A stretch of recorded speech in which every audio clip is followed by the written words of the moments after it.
TV조선 최지연이라고 합니다. 어제 위안부 합의 발표가 있었는데요.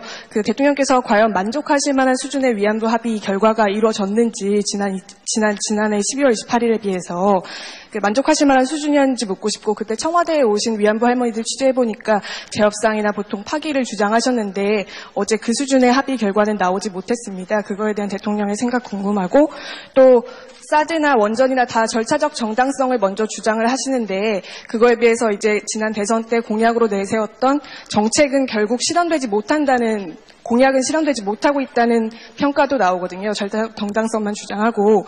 그래서 그거에 대해서는 어떻게 생각하시는지 좀 궁금합니다. 질문을 하나만 선택해 주신다면 하나만 선택해서 다시 한번 해주시기 바랍니다. 그럼 대통령의 선택에 맡기겠습니다. 아까 위안부 할머니들 문제에 대해서는 질문의 요지가 무엇인지요? 어제 위안부 할머니들이 만족할 만한 수준의 위안부 합의 결과가 나오지 않은 것 같아서요. 대통령께서는 만족할 만한 수준이셨는지, 그리고 재협상이나 파기는 불가능하다는 입장을 천명하셨는데 어떤 과정을 통해서 그런 결과를 도출해내신 건지 궁금합니다. 예, 만족할 수 있겠습니까? 상대가 있는 일이고 외교적인 문제이고, 또 이미 앞에 정부에서 양국 간의 공식적인 합의를 했던 그런 일이기 때문에 우리가 충분히 만족할 수 없다 하더라도 현실적으로 최선인 그런 방법을 찾아내야 되는 것이죠. 그런 방안을 이 정부가 발표한 것이었다고 생각합니다. 기존의 합의에 대해서 이렇게 받아들이기 어렵다고 한다면 왜 파기하고 재협상을 요구하지 않는 것이냐, 그런 이제 질문을 할 수 있겠습니다. 그러나 저는 기본적으로 이 위안부 문제는 진실과 정의의 원칙에 의해서 해결될 수밖에 없다고 생각합니다.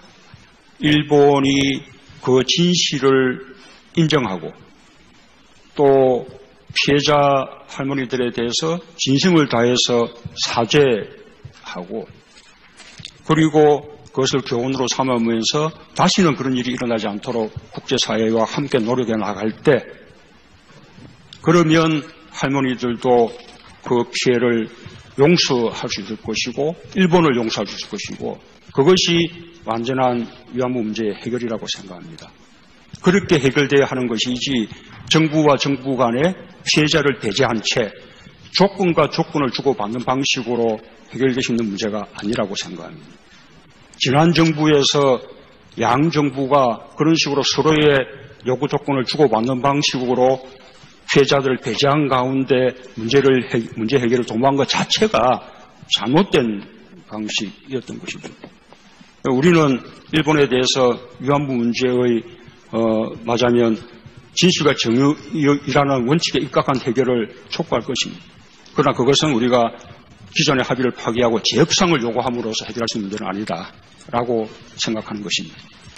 예, 우리 기자 여러분, 질문은 우리 처음 약속대로 한 가지씩만 해주시기 바랍니다. 예, 다음 질문 이어가겠습니다.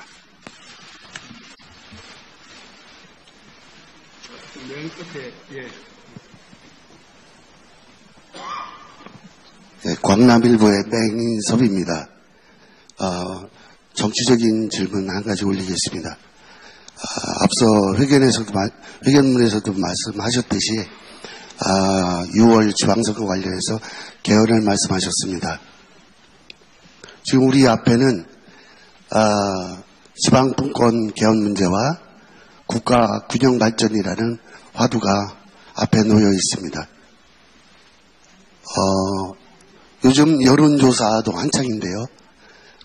지금 문재인 정부 앞에 지방분권 개헌과 지역 균형 발전이 두 마리 토끼를 함께 잡아야 되는 일정이 상당히 빡세 보입니다. 그것과 관련해서 단도직입적으로 여쭤보겠습니다. 개헌 방식 중에 대통령 4년 중임제, 분권형 대통령제, 총리와 대통령에게 권한을 나눠받는 분권형 대통령제, 의원 내각제, 앞으로 빡센 일정을 전제로 해서 대통령께서는 어느 형태를 선호하시는지요? 저는 과거 대선 기간 때부터 제 개인적으로는 대통령 4년 중임제가 가장 바람직한 어떤 방안이라고 생각한다는 것을 말씀드린 바 있습니다. 아마 국민들께서도 가장 지지하는 방안이 아닌가 생각합니다. 다만 그러나 저는 제 개인 소신을 주장할 생각이 없습니다.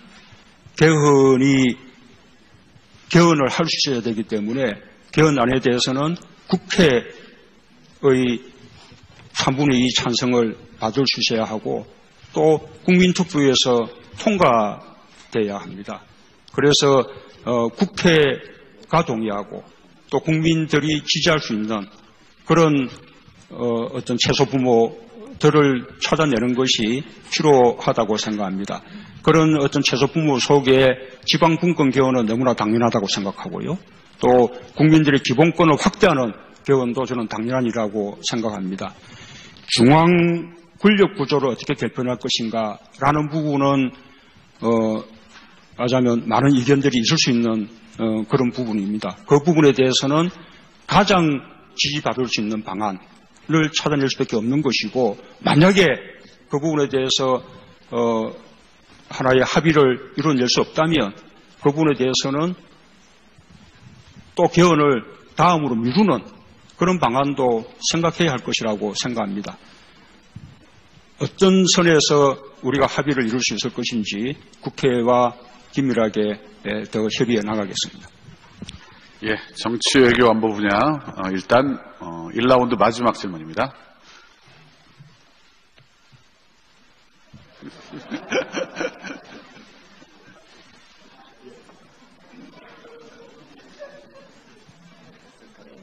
전자신문 성현희 기자입니다. 제가 오늘 보라색을 입고 나온 게 신의 한 수였던 것 같습니다. 네, 질문하겠습니다. 지방선거 전후로 해서 단행된 청와대와 2기 내각 구성 방향에 대해서 구상하시고 계신 바 있으면 좀 듣고 싶고요. 그리고 한 가지만 더 하겠습니다. 올해 경제 성장률 3%대 전망하고 있지만 사실상 글로벌 평균 성장률은 4%잖아요. 그래서 격차가 계속 벌어지고 있는데요. 혁신성장 분야에서도 사실 소득주도 성장에 비해서 문재인 대통령의 어떤 문재인표 정책이 뚜렷하게 보이지 않는다라는 지적도 좀 있는 것 같습니다. 오늘 신년사에서도 창업 지원하고 그리고 스마트 시티 등을 얘기를 하시긴 하셨는데 사실 그건 지난 정권에서도 좀 다뤘던 의제이기도 하고요. 그래서 혹시 장기적으로 좀 대한민국의 성장을 동인해 나갈 구체적인 묘안이 있으신지 궁금합니다. 예, 그 부분은 저보다 우리 정책실장께서 답변하셔야겠는데 우선 앞에 성장률 부분을 이야기하자면 이제는 우리가 상당한 이 경제 성장을 이미 이룬 상태이기 때문에 지속적으로 고도 성장을 해 나가기는 어렵다고 생각합니다. 이 세계 평균 성장률이 우리의 목표가 될 수는 없는 것이고요. 우리가 이제 OECD 국가들 가운데서 우리가 상위권의 성장률을 유지할 수 있다면 저는 그것은 만족할 수 있다고 생각합니다. 이제는 2% 또는 3%대의 성장을 말하자면 우리의 새로운 어떤 노멀한 상태로 받아들여야 하지 않을까 생각하고요. 우리의 잠재 성장률을 최대한 높여서 실제 성장률을 잠재 성장률과 부합하게 만드는 것이 목표라고 생각합니다. 그렇게 본다면 우리 지난해에는 지금 3.2% 정도 성장률을 이루었을 것이라고 지금 잠정적으로 판단하고 있는데 새해에도 3% 정도 성장은 지속할 수 있지 않을까 그렇게 생각합니다. 그리고 앞으로 계속해서 성장해 나갈 수 있는 산업정책 이 부분은 우리 정책실장님 설명 한번 하시겠습니까?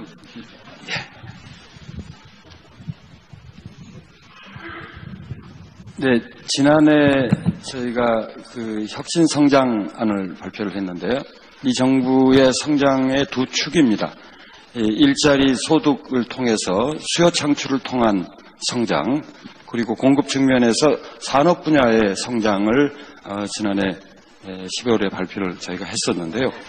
과거하고 다른 부분은 과거에는 특정 산업을 국가가 이끌어가는 형식의 성장 정책이었다면 이번에는 지자체와 민간 부분에서 선정한 선도 산업을 정부가 지원하는, 다시 말하면 정부가 끌고 가기보다는 민간 부분에서 제한되는 부분을 정부가 지원하는 사업 주체별 또는 사업별 성장 전략입니다. 그래서 이미 아까 대통령께서 언급이 있으셨습니다마는 스마트 시티 또는 자율주행차, 드론, 재생에너지 이런 부분은 이미 많은 기업들이 지자체와 협의해서 사업 준비를 하고 있는 걸로 그렇게 알고 있고, 올해는 상당한 그런 부분에서의 성과는 쉽게 나타나리라고 봅니다. 또 하나 추가로 말씀을 드린다면 이러한 새로운 성장 동력들이 만들어지기 위해서는 기본적으로 노사합의, 특히 노사정민까지 포함한 사회적 대타협이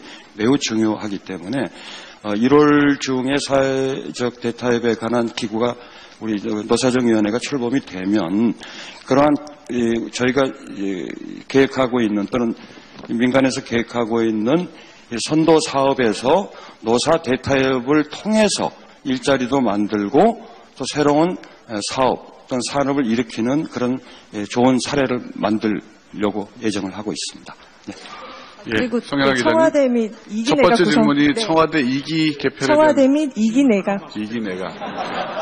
네, 저도 굉장히 관심 있는 2기 질문이라요. 내각 구성 방향성에 대해서만 간단하게 부탁드립니다. 예, 그 부분은 지금 질문 자체가 뜻밖입니다. 아직 아무런 생각이 없는 문제에 대한 질문이었습니다. 예.